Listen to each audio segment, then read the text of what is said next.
I sold information for $100,000. Sorry, I didn't mean to yell. I just felt like I had to try that MrBeast style intro. We just hit 100 million subscribers. This is $500,000 in cash. There is over $100,000. You'll understand why later. It is true though, over the last 2 years I've sold information products for over $100,000. And sure, you can find other videos with gurus making millions. But how about a more relatable and approachable angle on this whole thing? Why don't we ever hear from the YouTube middle class? We're not rich, but we make a living from our content. And how did a generalist with no expertise whatsoever, none, zero, nada, create an automated income without using any secret hacks, dirty tricks, or step-by-step systems? How do you do that? Hi, I'm Rued. I like to explain things via animation, and in this video I'll tell you the story about how an interest turned into an income and eventually a ticket to freedom. On this channel I've already talked about animation, script writing, teaching online, and how I created my video agency, but I've never told the story about how I made my first dollar on the internet. As things had it, I happened to go to Copenhagen Business School, the only reason being that it was right across the street from my high school, and I liked their canteen. I was in marketing class together with 80 others, and during the first year, my new friends started to stress about getting student jobs. If you don't get a student job quickly, you won't be able to find good internships or graduate positions, and eventually your first real job. Although I did find it a little bit stupid to start to look for a job during the very first year, I sure did feel the pressure. So I went on the university job site and found an open position for marketing assistant at an accounting firm. Fast forward a few weeks, I got the position and I started to learn about search engine optimization from my new boss while I was writing an accounting term dictionary. One day, while writing about yet another accounting term, my boss came over and showed me these websites he had. Blogs, essentially, that he created and wrote content for, that now generated enough traffic for him to earn money every month. He told me how to choose a niche, buy a domain, do topic research, write content, and monetize it. So I decided to give it a shot. Well, first I had to choose what to create a blog about. Something I enjoy, something I'm good at, and something that's a real pain for people. Well, being 6'8", I was quite interested in finding clothes that fit, well aware of where to find it, and I felt the frustration from my fellow tall guys on forums desperate to find pants in 38 inseam, tall men's clothing. That became my niche, and I started to write blog posts, nights and weekends for months, about everything related to life at 6'8".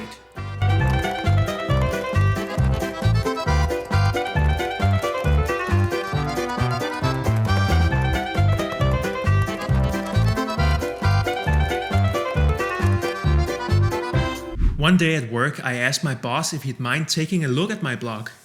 I guess he could see that it actually meant a lot to me and that I had invested a lot of time into it, so he took the time. At first he didn't say much, scrolled through a few pages, then asked me, "So have you monetized it yet?" Well, no, I only get a few hundred visits per month. But he insisted that I should monetize as early as possible to make it more exciting to work on.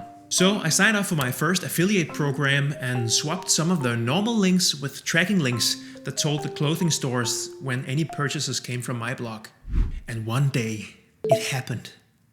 In my inbox was an email I hadn't seen before. Subject line said, "New referred order." It was an automated message that told me that I had referred an order of $98, and with a 15% commission, that was $15 for me. There was no turning back now. That rush of endorphins from making my first money online, I was hooked. Now, the better I become at SEO on the job, the more traffic I can generate for my blog, and the more affiliate income I will earn. I forgot all about what this student job meant for my CV. These were invaluable skills I could use to build my own online empire. Okay, calm down, it's only $15. Stay in school. I chose entrepreneurship as my master's degree and started a small video agency on the side to put what we learned about starting a business into practice, while still keeping my blog alive as well. So I had a lot on my plate, too much actually, and I started to see how that affected my studies and my business. I had a meeting with the administration at my university and I convinced them to give me 1 extra year to finish my master's. When I did, I immediately started working full-time in my own agency. We made videos for friends, companies and old colleagues, and some months were good, while others were slow. And this is what starting something new actually looks like. A lot of doubt, it's very stressful. You worry about whether you should continue or just quit. During the really slow summer months, we had absolutely nothing to do.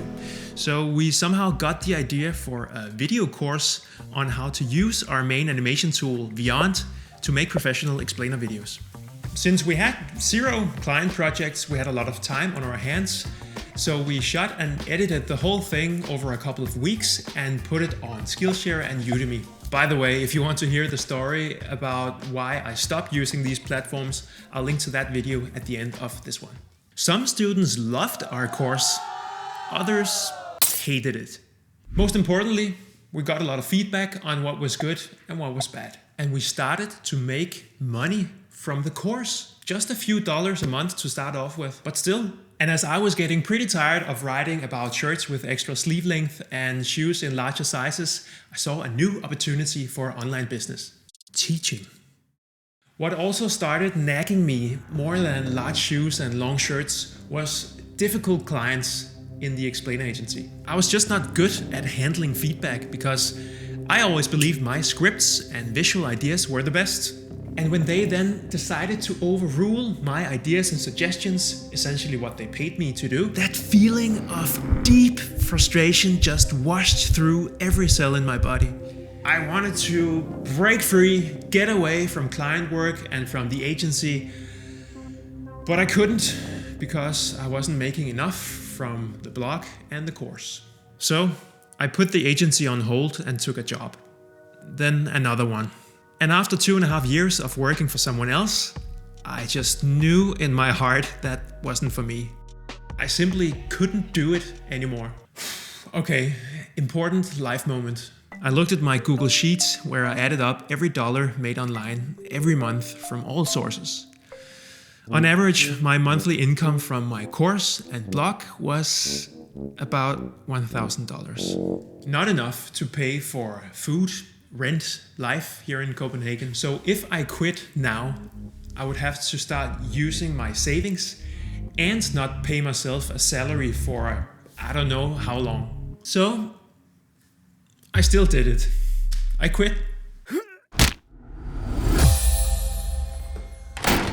Because I felt confident that I could 10x my revenue in a short amount of time now that I have a lot more time to put into these projects, right? Wrong.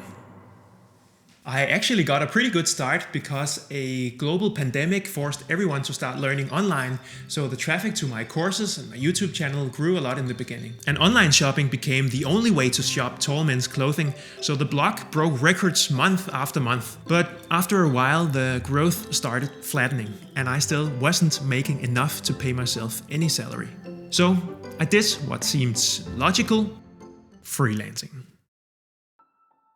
I contacted old clients and used my network to get the first couple of projects. It was easy to get into the old process of writing a script, ordering a voiceover, and animating the video. Freelancing pays well. I got around $2,000 per project, doing everything from early interview of the client to final consulting on how to make the most of the video. But after a while, an old feeling started creeping up on me again. I was reading an email with feedback on an explainer video I had almost finished, but now they wanted to change something in the script. That script they approved 3 weeks ago. That familiar, warm, not so fuzzy feeling of exhaustion and frustration started to seep through my veins again. Here I was, doing client work again, the exact reason why I left my own agency. Had I learned nothing, gone nowhere over the last couple of years? I finished that client's video and decided that that was the last one. I needed some work-life guidelines. I set up 2 main rules for myself. The first one was no client work. And the second one was work on the long-term vision only. These artificial rules were supposed to help me steer clear of what I knew would kill my energy and my joy. It made no sense to quit if this new work life also sucked. If I wanted to pursue this passive income ideal, I had to live it from day one. Otherwise, I'd just have as little time for creating my own content when I worked a job as I now had as a freelancer. Sure, I needed money, but I wasn't going to pay any price to get it. I now knew that I had to protect my joy of work to make this pursuit sustainable. And so, I got into joyful creation mode. YouTube videos, blog posts, podcast episodes, course lessons. Weeks became months, months became years. And although slow, I started to see growth. Personally, professionally, and in my earnings sheet. The habit of creating content on a weekly basis was the habit that made the difference. Slow compounding of all the individual pieces of content. I loved the weekly rhythm of ideation, script writing, recording, animating, editing, and posting. My own stuff on my own channels. Loved the feeling of headspace and control of my own life. The ability to instantly say yes to a friend who's just down the street up for a beer. Or a spontaneous decision to go sailing on a Wednesday morning. And right around New Year, I checked my revenue for the last 12 months. I had surpassed the salary from my old full-time job. With just 6,000 subscribers at the time, my YouTube channel sent enough interested people to my courses for me to earn more than I ever did as an employee. How crazy is that? No one pays enough attention to this. You don't need 1 million subscribers to make a living online. I didn't even need 10,000. To surpass my old salary sure did feel good, I'm not gonna lie. But I also started to notice a slight change in focus. From only tracking the money, tirelessly searching for the next hack to scale my business, and trying to imitate all the best creators out there. I sold information for 100! To a feeling of, I'm already here. I already won. Free to do what I want, and what I choose to do, I find super rewarding. I know what you might think. That's easy to say when you've safely reached the shore on the other side of the ocean. But the whole point here is, I am YouTube middle class. I'm still on my way. Not rich, still learning, still sailing.